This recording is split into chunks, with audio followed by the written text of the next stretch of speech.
Right, I know. There you go. Yeah, in one time. It's just right on time. Yeah. That's One one. time. What you, what you? Unless people emailing, I think one of your board members watched me. I have.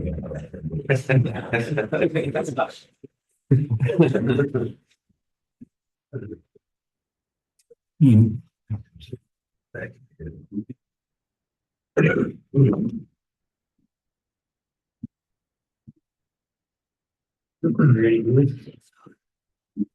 All right, 6 o'clock, so we'll call January meeting to order. Any changes to the agenda at all? Motion to approve the agenda, So moved. second. Second vote. All those in favor say aye. Aye. Agenda's approved. So first, will this be a appointed member to the fill the vacant seat from Ashley? But Tyler, I don't know if you want to talk a little bit about what we discussed. Yeah, we had two. Well, applicants is the right word, right? And after reading through everything and discussing, we thought that Elisa would be the best fit for the board. So, welcome. Look forward to working with you. And, yeah, let's have some fun. Gary, would you like to make a nomination? So I will make a nomination for Elisa It's Elisa, right? Elisa, okay, Elisa Plunkett to fill the board member seat vacated by Ashley Kuchera due to her move out of district. I'll second. Those in favor say aye. Aye. Say no. Welcome, Lisa. Thank you for stepping up. Yeah. Appreciate it. So it's time for the oath of office. Do you solemnly swear that you will support the Constitution of the United States and the Constitution of the State of Iowa, and that you will faithfully and impartially, to the best of your ability, discharge the duties of the office of School Board of Directors in Baxter Community School District as now or hereafter required by law? Thank you. Thank you. Now you have to sing. That's what our superintendent told me when on my first meeting. He's like, okay, now you have to sing the national anthem. No, that was a fear. Yeah.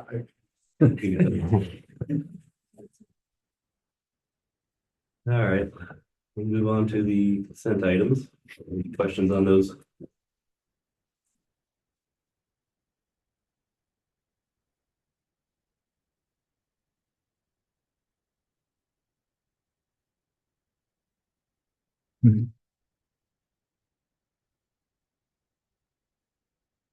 On the bills, the Scholastic Book Fair one, is Yeah. that a bill or is that It's a bill, a bill? but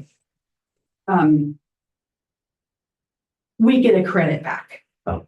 So we pay for it, and then with I'm not even sure that I know what the spread is, but they get a credit back and get to buy new books with that credit, right? So we come out ahead or? Oh, yeah. We come out ahead. And so there's a deposit that offsets that from all the books that were sold. We deposited that money. Okay. And then we just write a check back to the company. Okay. Yep. It was like, that's a lot of money. It is a lot of money. It's the hard part. But that's a good thing. I mean, that's a lot of books that we bought. Yeah. Julie says it's kind of hard because we never, we don't get a, To see we the don't good look at side. deposits. Yeah. We see the bills, so you don't see the.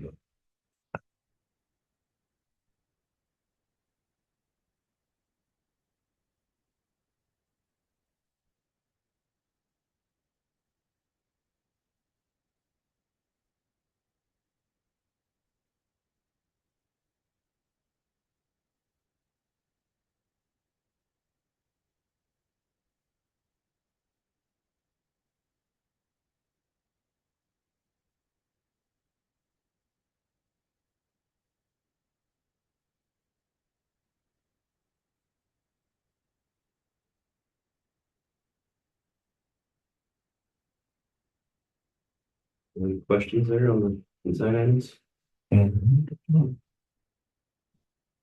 Motion to approve the consent item then. So moved. Second. All those in favor say aye. Aye. Consent items are approved. Correspondence that we've received, all. No, Move on to public forum. Oh, who wants to sue?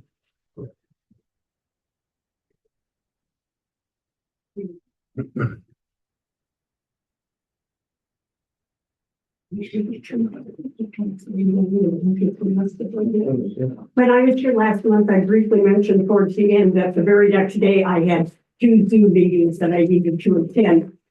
And the first one in the morning happened to be university-wide for the University of Maryland where I teach. And they just got around to sending the slides that they use, PowerPoints that they use for parts of the meeting. I took part of those, and I have a reason, with my reason for including them.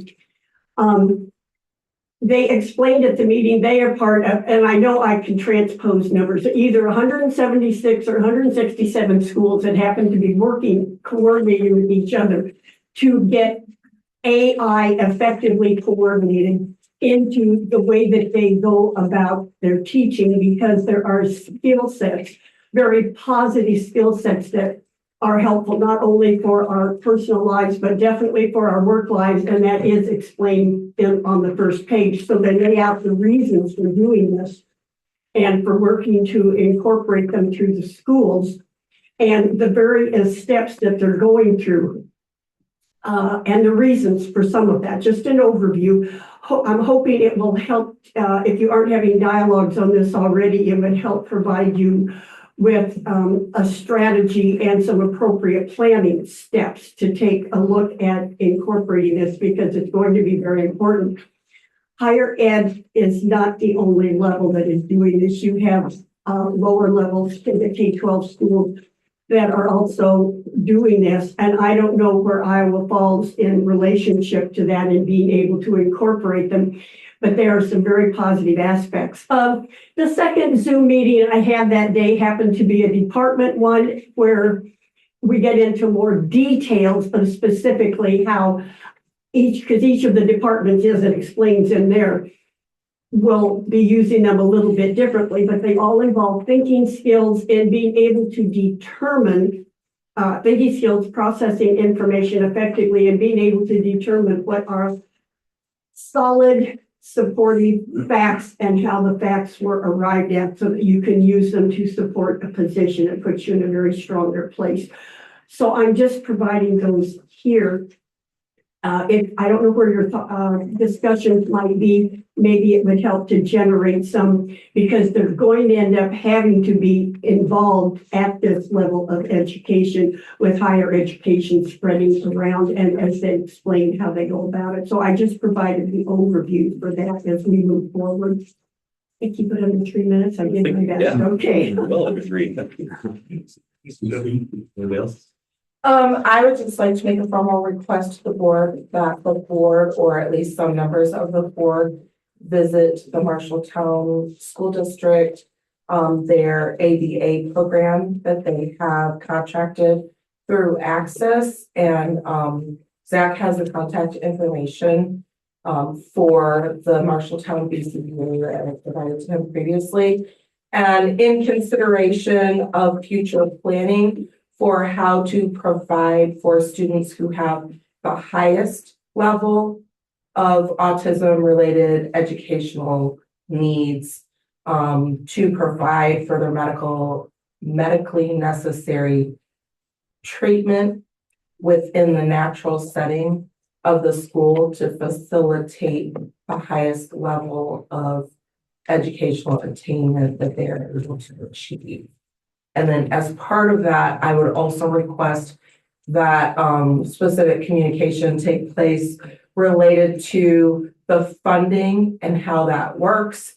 If the children's Medicaid waivers can be captured to pay for part of that, or if it just goes through special education funding, and then kind of report those findings, or at least consider those findings.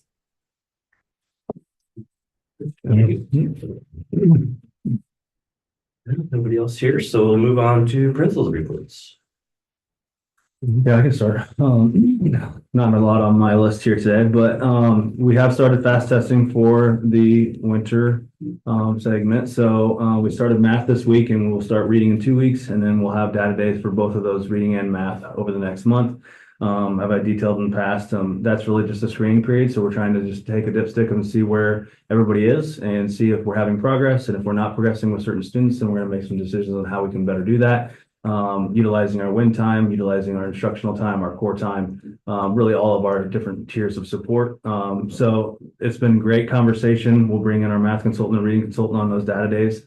It'll bring all the expertise to the table, and we'll have individual grade level meetings to determine what we can do next to best suit all of our needs for all of our students. So that's been good, and that's a process that we'll continue on for the future. We did do some Atlas Rubicon work in our PL this last week. So we spent a lot of time over the last month trying to get a good plan for what the elementary is going to look like for Atlas Rubicon, and working with them and their people and their programmers to try and get it to be a place that we feel is usable for us. It's going to be a thing that we want to be able to see that, is a living, breathing piece to what we do. And they built it in a way that right now we feel really confident in what we're able to do currently, but also have a great vision for what we want to do for the future with that too. So we will also have another meeting with that tomorrow to kind of do like a little outputting of that. So some good things coming out of that particular work that is our PL focus for this year. That's really all that I have for the elementary side of things. I will mention a couple of things as far as athletics. We did have our Hall of Fame event right before break. We inducted 4 new Baxter Hall of Famers, which is a great event for us. Something we'll look and see if there's any changes we need to make for the future of that. But something that's certainly been a great event that we hear from other schools of saying, this is really cool how you guys, how we do that. So exciting for those 4 new inductees. And I will just want to mention that during our fall season, Ian Thompson was awarded the Iowa Star Conference Cross Country Coach of the Year. So just wanted to put that plug in for him. Obviously, he's a young professional that's doing a lot of great things with science, but also starting out his coaching career with a good start there too. So that's all I got. Good. Secondary, just real quick, I know on the contracts for later, we do have an offer out and it's been accepted verbally by Mr. Nathan Liston. Just wanted to kind of give an update on that. We did interview 2 folks for the Spanish position. Both have master's degrees, both have 12 years of teaching experience. It's just, 2 of the best interviews I've had in hundreds of teacher interviews over my time as a principal. Just fantastic. They both were adamant that the 4-day school week was a drawing point to the Baxter Community School District. Couple things with that.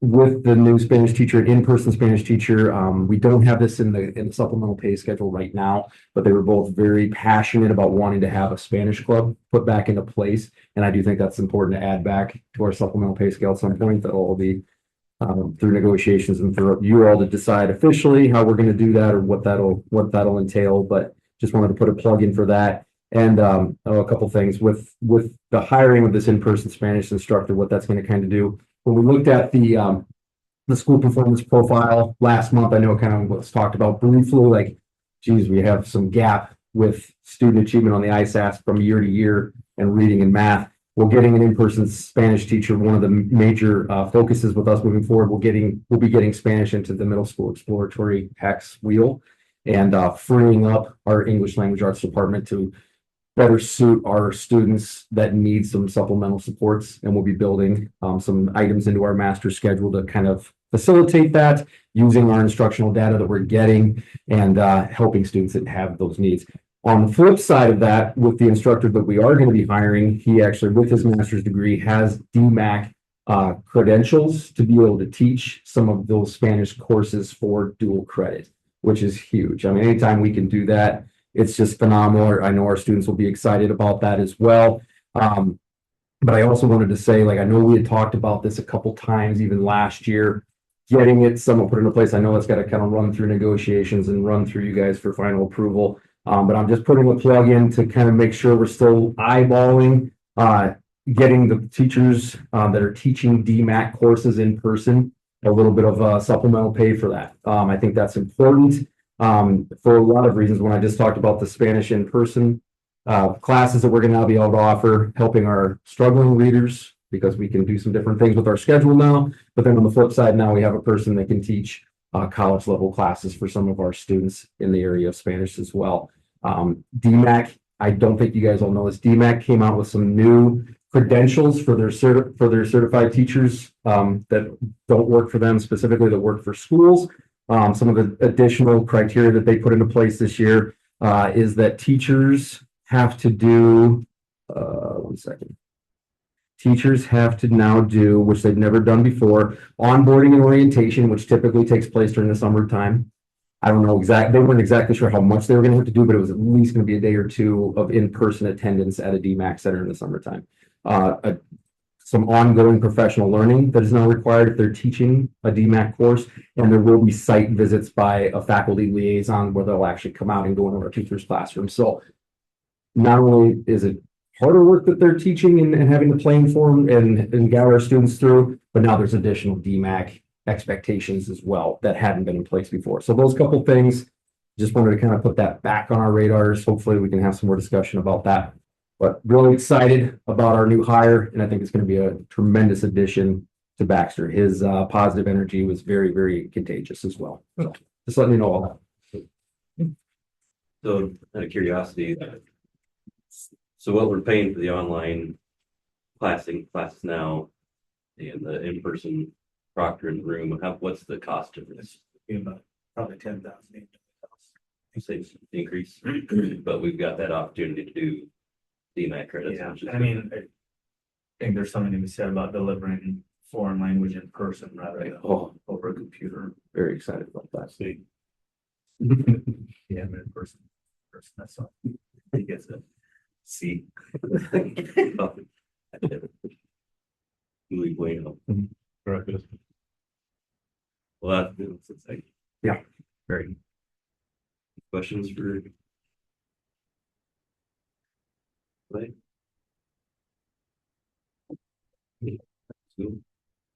I have a safety and security report. I want to thank our SRO, Deputy Josh Britton. He's here tonight. He's going to present some information. He's really taking the lead on a lot of this, not just for Baxter, but he's actually leading this initiative at the county level. And he'll talk a little bit more about that. And that all county schools have kind of agreed to adopt this response protocol called I Love You Guys. That way it's consistent when law enforcement may have to visit any of the schools. The language is consistent, the protocols are consistent. And so Josh has put a lot of time and a lot of work into this, and I'm going to let him talk a little bit more about it. Yeah, so I kind of went through like first semester kind of, I guess, achievements that we were able to come up with. I Love You Guys is a huge one, but really I like to think that I try to hit the ground running and really start to build this as we kind of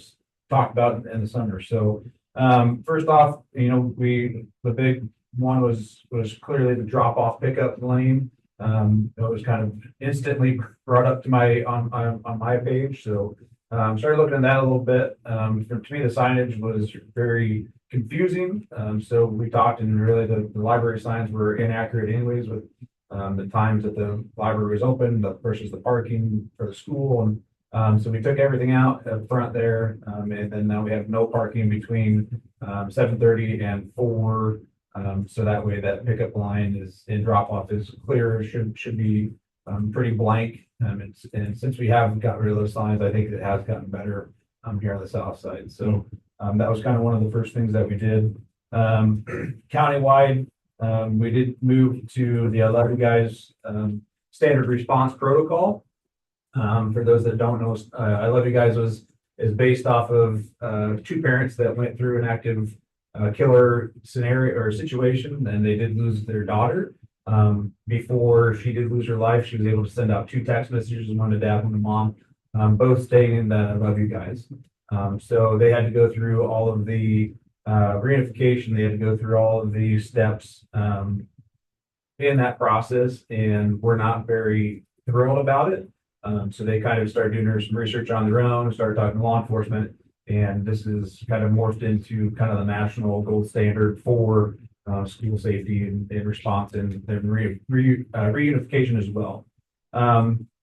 So basically it takes the giant flip book that we have for all of our scenarios or situations. And it takes it down into 5 easy steps. Everything falls into one of those action steps based off of what it is. So we have the ability to call, if we just have somebody throw up in the hallway, right?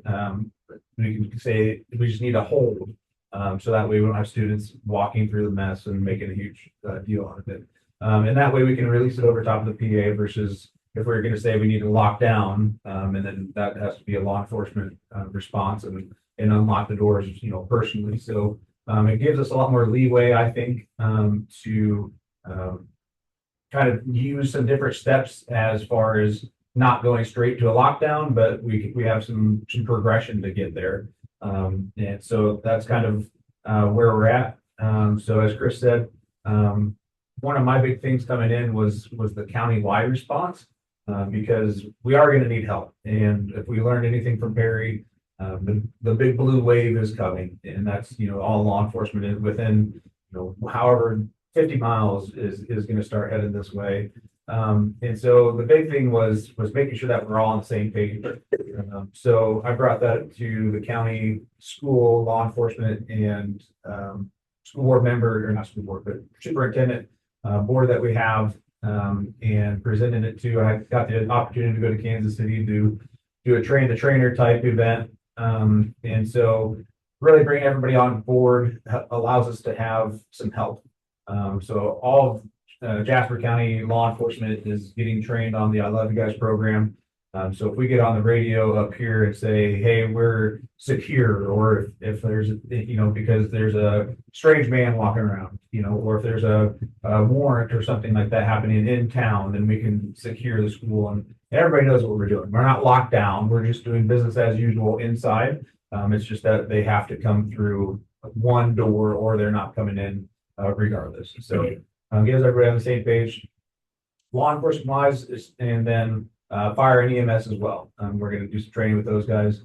But then the big thing that I took away from the trainer was the reunification part, in that we're going to need help. If we do have to go through a reunification process, especially after a violent attack or something like that, we're going to need some help. So one thing with going to the county-wide response is that all the schools are on board.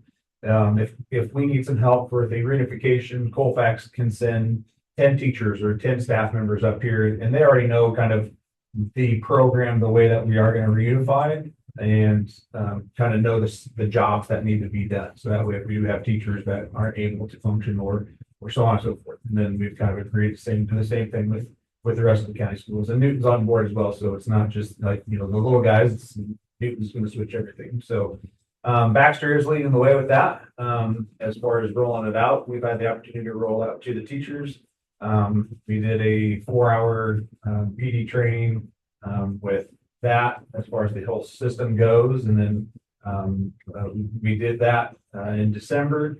We had all month to kind of, I started putting posters around, which is the one right there in the middle. But then kind of rolled it out to the students. There's a nice video that the I Love You Guys does that we showed to secondary students.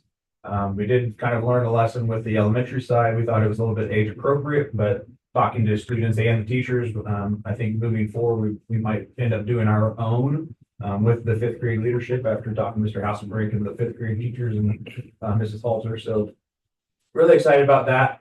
And then just Monday, we did a quick hour kind of tabletop exercise with the teachers as far as coming up with some scenarios.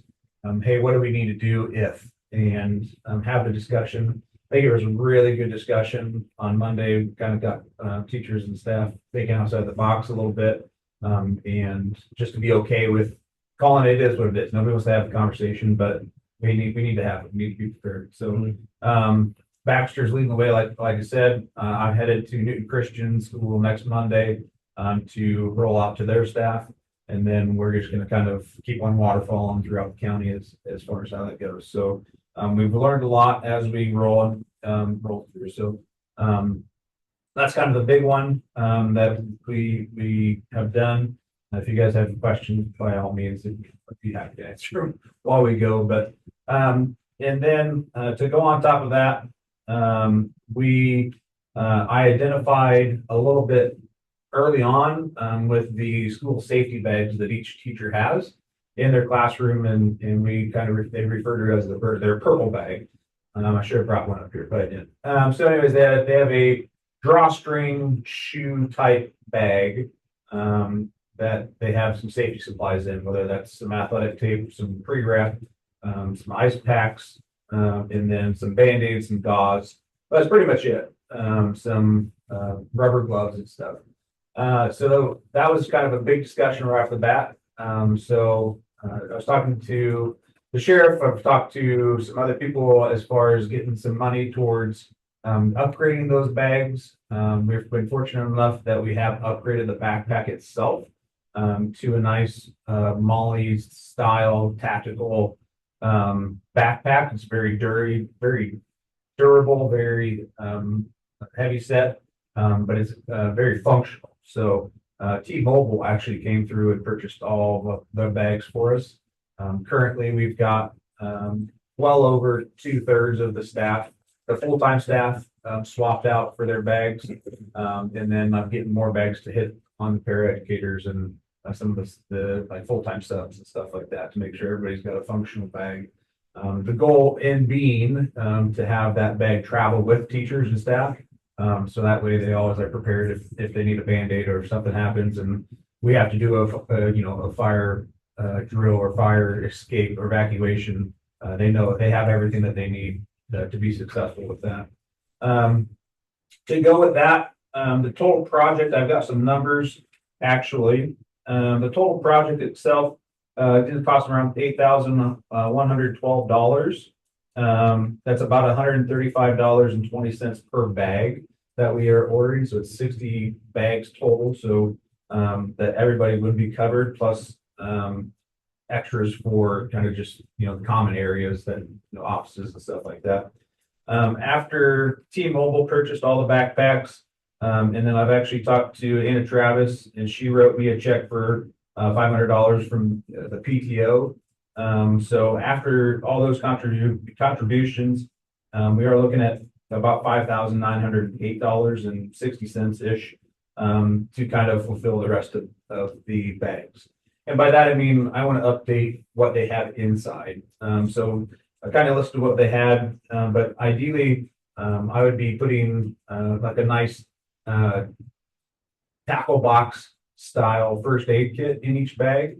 That way they do have some nice Band-Aids, they do have some wipes, they have, things that they can actually do some basic first aid with. There are some capabilities of doing stop and bleed individual kits. There's some cheaper routes that we can go if we just wanted to go with a tourniquet per bag or stuff like that. But the stop and bleed kit is certainly kind of the big market value anyways, has the name and the training that we've already done and stuff. And then I want to do some reflective vests so that way teachers and staff are identifiable if we do need to evacuate the school, if we do need to do some sort of emergency precautions, then they can throw those on and say, I can tell law enforcement, hey, go find somebody in a vest, and just make it super easy. So that's kind of one of those things. And then, of course, a clipboard for their roles in rosters that they have, and a flashlight, because who doesn't like a nice flashlight? So, yeah, that's kind of where we're at. I've talked to Chris a little bit about trying to find some money for that extra balance. The sheriff's office is wrote some grants as far as some other things go. I kind of joining the ball game late. I wasn't able to earmark or didn't have any idea about this money that we would be needing. But so I wasn't able to earmark that. But there's some opportunity that we might be able to do that some from the sheriff's office, but didn't know if that was something that you guys could possibly discuss in the future moving forward. We talked about, we do have the backpacks, which is a huge kind of first step. And then the rest of it we can kind of just chip away at. So just food for thought. So that was that. As far as the rest of the semester goes, I was able to start there again in 5th grade, which has been an amazing process. Wyatt and Dana have been nothing but tremendous to work with. Wyatt I worked with before, when I was up here. So we kind of hit the ground exactly where we left off. Minus him telling me that he was upset because I left and, we had like 3 or 4 more instructors after that. But we've actually extended there a little bit, as far as just my interaction within the side of the classroom. So I can help a little bit more with their essays. I can do a little bit more of the classroom stuff and not just leave the 5th grade teachers with so much of a burden. And then, of course, just relationship building throughout the school itself. Staff has been tremendous to work with. The principals have been nothing but eager to kind of help mold the position, and the teachers as well. But then the kids have been really, really great to work with. And I can't thank you guys enough for jumping on board with this position. And I'd be happy to answer anything else, or mold this however we need to. If you guys have heard anything differently where I can change something for the better, or if we need to do anything differently. So I appreciate everything you've been doing. I mean, Yeah. obviously, when we made the decision to go this route, we felt the urge to make the school safer and keep it safe. So these are all great steps to get that process going. Like I say, you never want to have those conversations, but you have to, right? Yep. Never know. You hope it doesn't happen, but you gotta be prepared just in case, making sure everything's in line. So I assume the plans for any sort of evacuation, obviously you can't share those, but those are in place. yeah, so Trained on. going with the countywide response, we're actually looking at dealing with a countywide safety plan book. So the only book that we could come up with was 2019, is kind of where we were at. So as far as a safety plan, that has to be in place by school or by Iowa law. But moving to like I said, moving to the countywide, we're looking at making that countywide book so that everybody has the exact same book. It's just we're going to have a separate school annex in the back of the book with contact information, rally points, everything that needs to be in a closed session or whatever. So that way we can, everybody knows their counterpart if we do need to start helping somebody else. So that's then the kind of the next step with the I Love You Guys process. Everybody's brought their safety plans to the table, and Jamie Robson with emergency management is kind of leading that way as far as the documentation goes, and then incorporating the I Love You Guys verbiage within that book. So that's the next step. I guess got a chance to read Oskaloosa School District's safety plans. They already are an I Love You Guys school. So it's all the verbiage, and I think we can do it better as we continue to do the countywide stuff, because we're going to have 5 districts come together and come to the table with that. So that's next on the step. Hoping that we get that knocked out pretty quick. But then as far as like the safety plans and the drills and everything like that, we're going to take kind of a crawl, walk, run phase, or just kind of step toward it, where within the next couple of weeks, we'll start doing some small drills. We'll do a hold where everybody's just gonna lock their doors and get students out of the hallways, and we'll go shaking some doors, make sure everybody's following through with that, and then we'll slowly work into that lockdown drill, and definitely in communication with everybody else, and then these two, try and make sure that the kids are well aware of it's not all doom and gloom, and making sure it is a drill. This is why we have to do it, but explaining it that way. So yeah, as we move forward, trying to make sure that we're completing those tasks that we need to.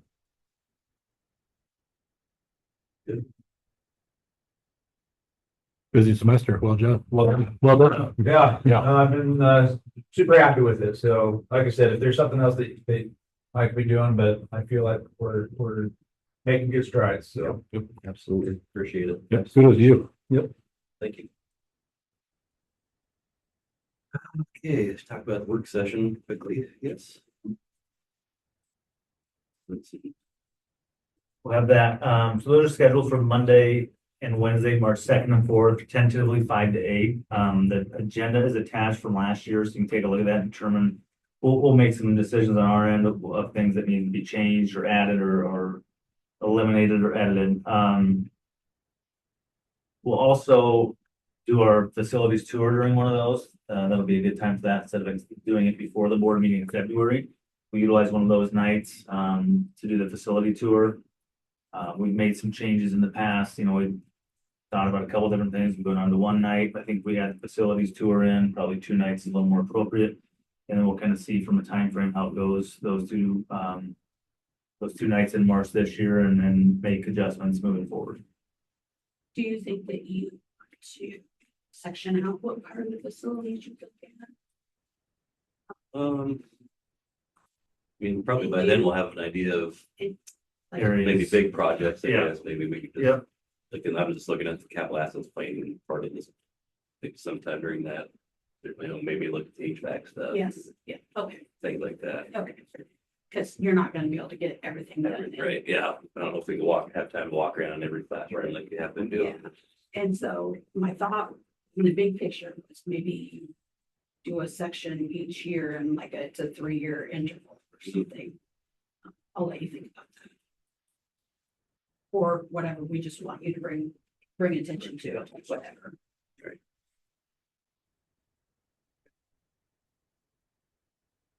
Very good. Okay, enrollment. Yeah, due to a move, we have 2 there, Sean and Brittany, it's a pronunciation. Schnappers.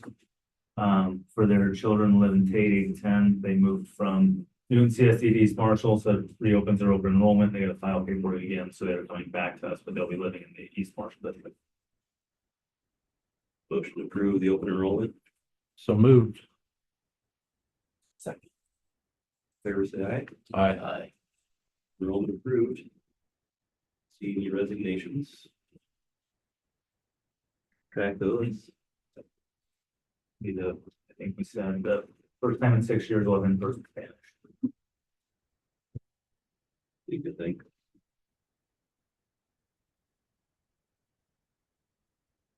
So we just need to approve one contract, nothing else then. Yep. Okay. The motion to approve the Spanish contract. Make that motion to approve. New Spanish teacher contract. I'll second. Favor say aye. Aye. Teacher been approved, contract approved. Facilities. So we're still in the transition. We've kind of switched over our controls almost completely from Johnson Controls to Woodman's. Obviously, within that process, really even when we were under Johnson Controls, we've had numerous issues in certain areas of the building. With West Gym being probably the biggest one we had all of last year. And as they progress through that, they've found some areas within our controls that have just reached their end of life, which we knew was going to happen. Because remember, when Woodman's takes over for Johnson Controls, really what they do to start with is they place their controls on top of Johnson's. They operate through those. And then as those controls reach end of life, we replace them with Woodman's products. So we have a little earlier than we had envisioned, but that system's also 20 years old. I mean, it's just, we're getting to a point where some of those things are reaching their end of life. So you're gonna see a couple of bigger expenses come on. We're aware of that. So we may take a look at do we need to adjust some of our summer projects given the expenses of our HVAC, and it may be one of those things where maybe we have to push our replacing doors back a year, or we rearrange our roof replacement based on assessments and those types of things. So just something to be aware of that, as we go through this process, these things are going to come up, and we understand that some of them are going to have to be replaced, and hopefully this is it for at least a couple of years or a year. But it's something to be aware of, nothing to take action on, but as we talk about facilities and HVAC things. So. Go ahead and do it. Questions about facilities or anything? Okay. We met as a calendar committee last week, last Thursday or Friday. Yep. And so we developed a calendar proposal that'll come before the board in a public hearing and probably in February. As long as there's no issues with it, pretty similar in nature to what we have this year. Not a lot of major changes, just a couple of small things. So that'll come before the board in February. It's the start of the legislative session, but I will go ahead and give an update on some things that we heard yesterday at our budgeting meeting, as well as what I've heard just from other legislators as well. you know, that the top of the list is gonna be, property tax reform. And it's, you know, last year was a question of will they pass anything? And then it's not really the question. This year is just what will be passed? And then more importantly, for the sake of the board is what impact will it have on us, right? And speaking with our House Representative John Dunwell, we met with him last month and, you know, he was pretty adamant, at least the House proposal will keep things away from schools. I think we probably understand that you can't pass this type of reform and not have some impact on what we do here. So it seems to me like the governor's proposal as well as the Senate's going to have a little bit more impact, but I would say the positive news is right now I'm not hearing anything that would impact the general fund. So that's a good thing. However, I think there's probably a good possibility we're going to see a major impact on our facilities funding, specifically SAVE. I don't know that they've looked at some of the unintended consequences. I know one of the proposals right now is to use a minimum of 30% of SAVE proceeds to offset the property tax reform. So that's something we have to be aware of. It's also going to create, and when I say unintended consequences, is, you know, districts can actually borrow against SAVE. It's called a revenue bond, similar to a GO, except it's a little different process because it's the state sales tax. If you cut those proceeds in half, they're gonna have a number of schools that are gonna default on revenue bonds because they're not producing the funding that they had anticipated. Along with that, there's been talk about capping PEPL, both regular and voted at about $1.18, which our regular and voted total right now is $1, right? So that wouldn't necessarily affect us there. But the other one, at some point down the road, that could have some effect is limiting the amount a district can go out for if they go out for a GO bond. Right now, you can go out for 270 on one question on the ballot or 405 on two. It looks like that the proposal might be to limit that to 268 total. We're in a pretty fortunate spot from a facility standpoint that, you know, we won't have that affect us for quite some time, but that's going to have a major impact on especially smaller districts because valuations aren't as high. So it's going to limit the amount of renovations certainly smaller districts can do. The positive side too, if you watch the condition of the state address last night, she did propose initially 2% SSA. It's been 0% proposal from the governor's office the last couple of years, so 2% I thought was positive, and hopefully through the House we can continue to advocate to even increase that a little bit more. So that's kind of where we're at legislatively. Like I said, I think that we're hopeful that maybe SSA is settled a little earlier this year. I think with her coming in at 2%, that could favor maybe it being settled by the time that code says it has to be settled, which is 30 days from the start of the session, which they haven't abided by over the past 4 years. But maybe they won't hold back any punches. The property tax reform is first and foremost, and we understand that. But hopefully SSA can be settled a little bit earlier so we can move on with our budget projections and negotiations. Any questions on where they're at legislatively? Didn't get to watch it, but reading a couple things. I mentioned talking about like the TSS dollars going to following students like the public charter school. Correct. What is a public charter school? How's that different than? Typically a public charter school usually has one area of focus. So there's one in Des Moines that has a science focus, right? And so they've applied for, and it's still a public school, so it does receive some public funding, but not all, similar to how open enrollment works now.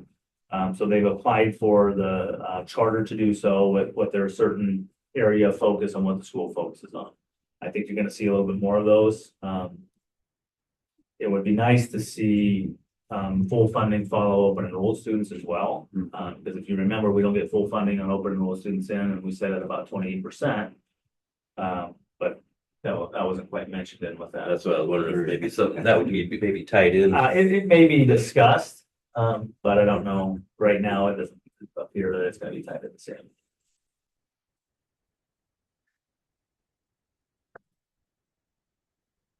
Early retirement, we're kind of at that time of year where we'll send something out to teachers and then the board will make a decision on whether or not if we have interest that we want to offer early retirement to teachers this year. I just off the top of my head, we probably only have one or two that would qualify. Just a reminder, in order to qualify for early retirement for a certified staff member, they have to be 55 years old and have worked 50 consecutive years in the district. So, probably report back on that more next month. And then I'm going to share some preliminary budget projection information, and this is still still very preliminary, as there's some things that haven't come in yet, that we are waiting for.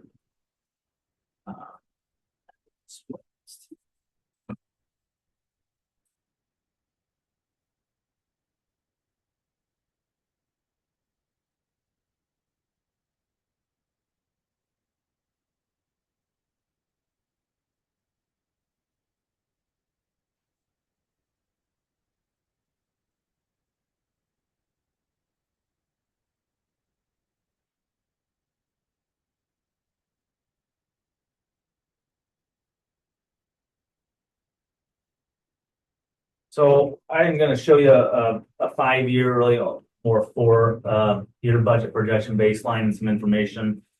Getting out beyond 2 years right now is going to be a little bit difficult. And the reason I say that is because one of the other proposals, but property tax reform, would put a limit on our management levy, and the amount of funds that we could generate through our management levy, and that'll affect some things. Obviously, SSA, we're going to make certain assumptions through this, with SSA and enrollment. But just some kind of basic reminders. When we talk about our indicators of financial health, we talk about 2 major things. The first is our unspent authorized budget. This determines the amount that we are legally allowed to spend. And that's out of our general fund. It's not the same as cash. You can have more cash than you are allowed to spend. Doesn't mean you can spend it. Okay. Any authority we don't spend but could have is our unspent authorized budget, or UAB. That represents our spending authority of the general fund at the conclusion of the fiscal year. So how much we are allowed, the state says that we can spend. Just a reminder, this is the single most important general fund financial measure.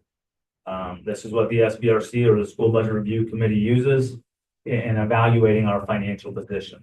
This is the one that you do not want to deficit spend on. If you do, you're going to go in front of the SBRC and you're going to present a plan to correct it in year 1.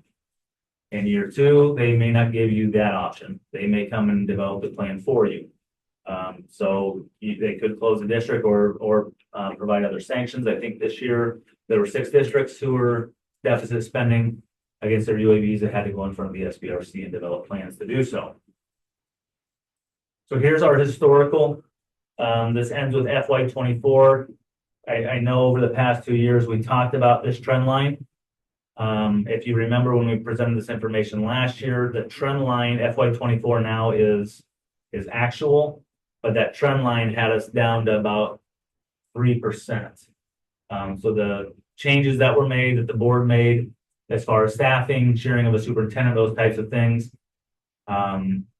has had the intended effect. We'll talk a little bit more about that as well in the future slides. Same thing, just the numbers, FY24, so we ended at 7.8. And we've talked about, the IASB will say you want to range between, I think, 7 and 17% here. You've heard me say that 17, we want to be on the upper end of that, probably beyond that. And then the rightful question is well, why? Because we're 29% over enrolled in, right? So there is some volatility that we have to prepare for. I would like us to stay closer to probably 20 or 25%.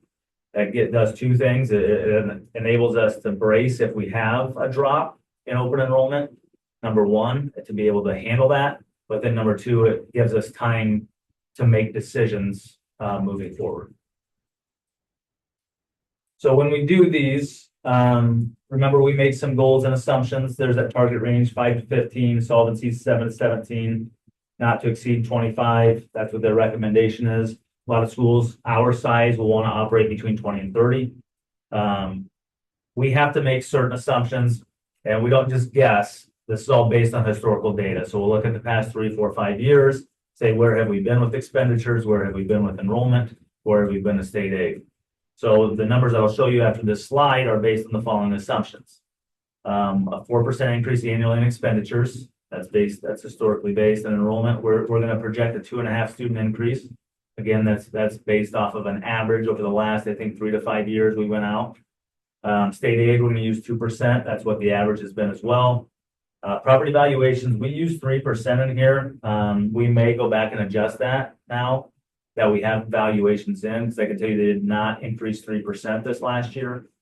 Historically, they've been anywhere from 4 to 6 over the last 5 years. But this last year, I think they were probably closer to 2. Miscellaneous income's another one on there. Well, why do we put miscellaneous income on there? What do you think is the largest source of our miscellaneous income?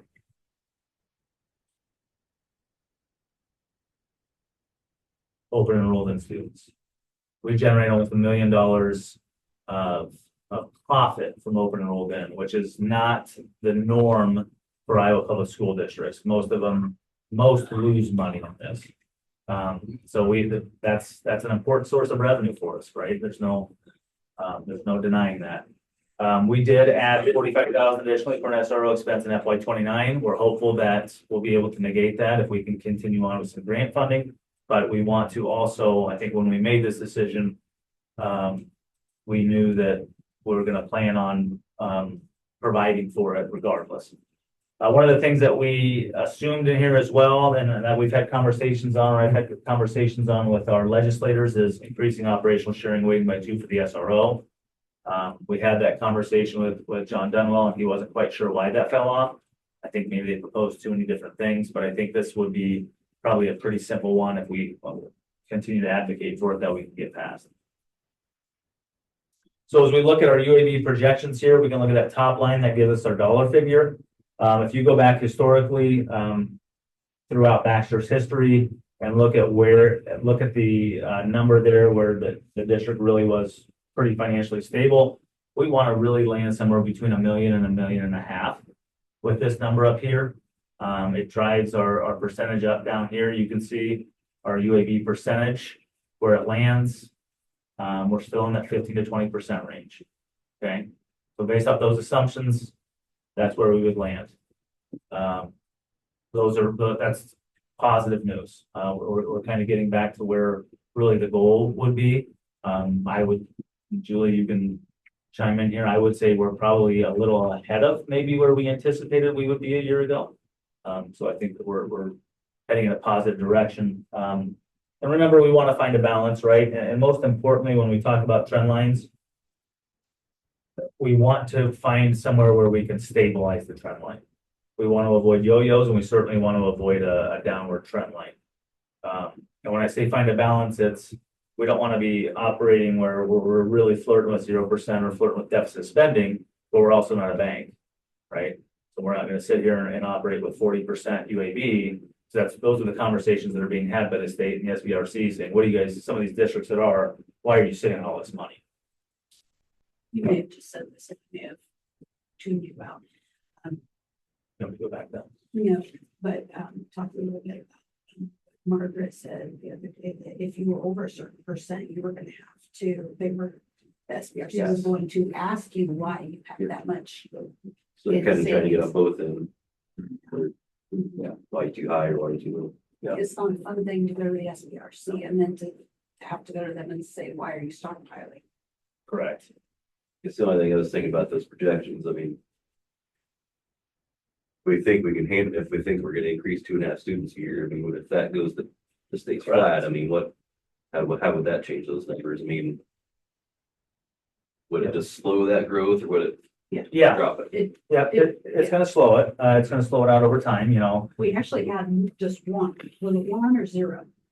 We had 0 and we went flat, and then we were going to use 0, but after going back and looking, I don't know that it was an accurate representation of where we've been historically. We want to be conservative in this, but we also want to project reality, right? And so we don't want to, be so conservative. We come back next year and there's $2.1 million in there, and it's like, what are you doing, right? So we want to project this as close to reality as we can. With the model we use, this is this in graph form. I would hesitate to look too much beyond FY 29, just because some of the inputs don't account for certain things in prior years, cash reserve levy, those types of things. So I FY 29, once you get to FY 30, it limits us on some of the assumptions we can make. So it becomes a little less accurate as you get out too far. So on just kind of a projection comparison, this is where we're at this year. You can see we're in that 14 to 18 projection. As we looked last year, we were more around 10 to 12. So we're ahead of where we thought we'd be, which is good news. With the understanding of we want to get to where we can comfortably stay stable and flatten out our trend line. That's UAB.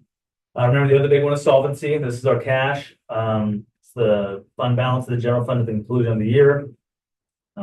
It's dollars that we have in cash or investments, right? It is an important measure and it's important for our ratings and to the public. It's not the main measure. That's UAB. How do we impact our solvency ratio, or what can impact it? A cash reserve levy. If we're allowed to levy cash, we can increase our solvency ratio if need be. If state aid is underfunded, it'll bring it down. Remember, this relies heavily on property taxes, so if people are delinquent, that'll have an effect on it. Obviously, expenditure reductions can increase our solvency ratio as well. This is our history. Solvency is a tricky one. Solvency is one you can be negative on, and the state will say nothing to you. There are many districts that operate negative solvency ratios year after year. Now, it's not really far negative, but they flirt with that 0% line, and you can see we've started to trend back up. Historically, you can kind of see where we have been. Certainly, those are numbers we'd like to approach and get close to again. There's the percentages, same information, same data, it's just with the numbers down below. These are the same things, the same assumptions I've already gone over that we talked about. 7 to 17% is the target range, not to exceed 25. I'd like to see us closer to 20, but 10 to 20 really is where we want to be. We want to be just in the high end or just above that. So if we look at our solvency projections on here, this one's a little more volatile because it depends heavily on a cash reserve levy and what the assumption calculator allows us to put in. But you can see we project a pretty healthy solvency ratio in there, maybe even a little bit above 25. You know, if that's the case, we cannot put a cash reserve levy on if we're above 20%. It's just, that's kind of the rule. So we have to finagle it a little bit in the assumption system to try to balance it out. As you can see, we kind of trend back down in FY 30. Once we do that, again, I wouldn't get too far out to 31 because the system doesn't allow us to put a cash reserve levy on. So we'll probably trend and flatten out. We can adjust this. Remember, we have control over this.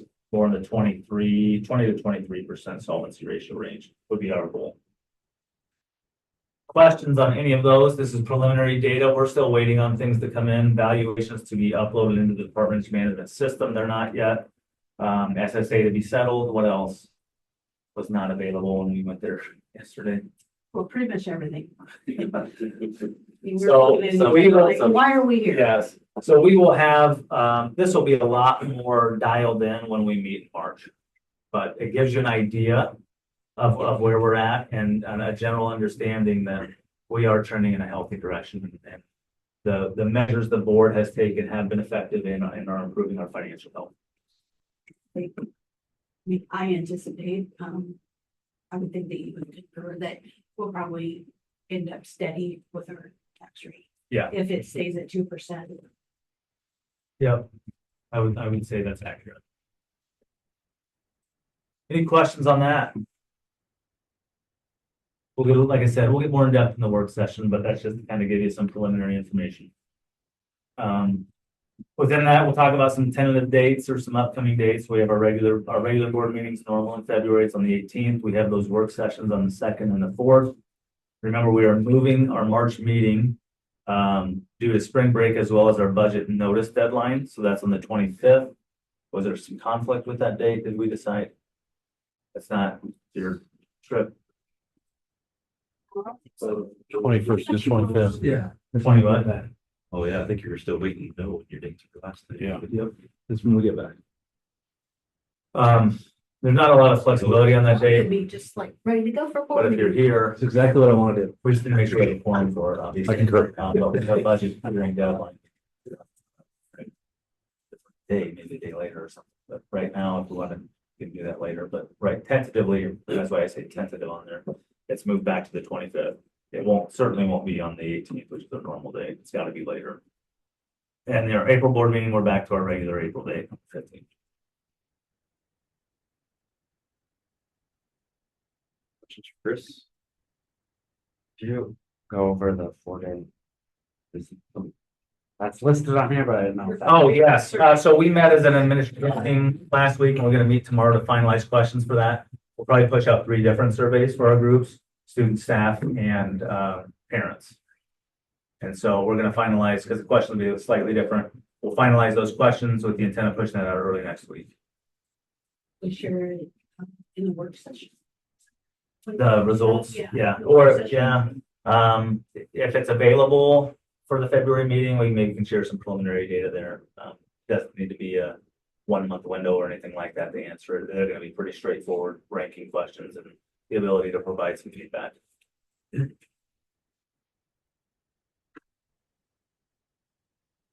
Else? Okay, at this point, we're gonna enter closed session. So we will. With that, we need to make motion and all that. To go in. Thank you all for coming.